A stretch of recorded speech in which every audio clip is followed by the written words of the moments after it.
Donc cette vidéo va être consacrée aux allumages rupteurs, donc pour le réglage. Parce que je sais qu'il y en a pas mal d'entre vous qui galèrent. Donc là, ça va être les allumages rupteurs, donc petit modèle qu'on retrouve sur les 103 et sur les 102. Donc les allumages avec ces bobines directement haute tension, avec le fil qui va directement à l'antiparasite et à la bougie, d'accord. Ou alors les allumages rupteurs avec grosse bobine, donc en étoile. Enfin grosse bobine, gros volant. Donc gros volant, voilà l'écart, et les petits volants, d'accord, ici. Donc les deux sont allumage à rupteur, ok. Donc quand vous n'avez pas d'étincelle, la plupart du temps c'est votre question, hein. J'ai mon allumage, j'ai les fils, mais j'ai pas d'étincelle. Donc sur ce modèle là, donc on a deux fils pour l'allumage. Donc on a le fil noir qui va directement sur la bobine haute tension, le vert jaune forcément à la masse, et après on a un gris et un bleu qui sont en général pour le klaxon et pour l'éclairage. Alors avant toute chose, soit vous remplacez vos rupteurs donc par des neufs et condensateurs neufs également par la même occasion. Si c'est une restauration, assurez-vous que les grains du condensateur soient bien propres.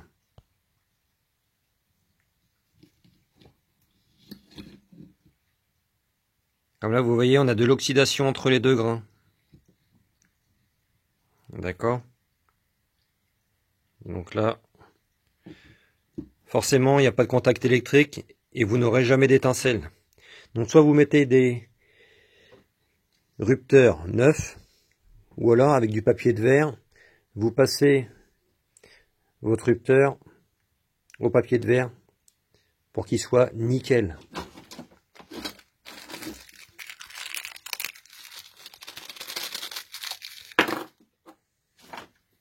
C'est-à-dire comme ça. Et il faut que vos grains soient aussi propres que ça. En gros, le rupteur, c'est un interrupteur, d'accord? Donc si vos grains sont crades, il n'y aura jamais d'étincelle. Donc maintenant, pour la partie réglage. Bon, vous embêtez pas, si votre allumage il est calé, on va pas parler de calage d'allumage hein, sur cette vidéo. Si l'allumage il est calé avec votre clavette, vous remettez directement la clavette et vous ne serez pas embêté. D'accord? Donc le repère sur les allumages. Est-ce qu'il est où le repère là-dessus? Forcément, j'ai pas pris un très propre. Voilà. Donc on le voit ici. Il y a la flèche. Le repère, il est là, c'est le petit trait vertical, d'accord? Et là, la pointe de la flèche. Donc, le moteur tourne dans ce sens-là, forcément. Au moment où le repère est ici, au niveau de l'angle, il faut que ce soit le début de l'ouverture du rupteur. Le début de l'ouverture.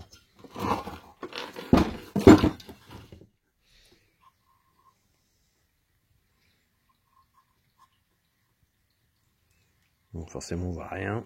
Mais bon. Faut que quand le repère, les deux repères sont l'un en face de l'autre, faut que les vis platinées commencent à peine à s'ouvrir. Si c'est ouvert, c'est trop tard. Donc vous anticipez un petit peu avant pour que ça s'ouvre pile poil au bon moment. D'accord? Et là sur celui-ci c'est pareil. Donc le repère, c'est la petite pointe là en caoutchouc qui est ici. Et le repère il est là. D'accord? Donc là les rupteurs sont fermés. Les rupteurs sont fermés. Ils sont fermés. Et là, paf, ils commencent à s'ouvrir. Et là ils sont ouverts. Je reviens en arrière, je vous montre. Donc là c'est fermé. Et là ça commence à s'ouvrir. D'accord? Et là si on tourne, si les rupteurs sont propres et le condensateur est propre, on aura de l'allumage. D'accord? Donc là, ils doivent être ouverts. Donc là, on voit que c'est ouvert. Et là, il commence à s'ouvrir. Et là, on a une légère avance sur l'allumage, mais c'est pas bien méchant, d'accord. Et avec ça, on a de l'étincelle.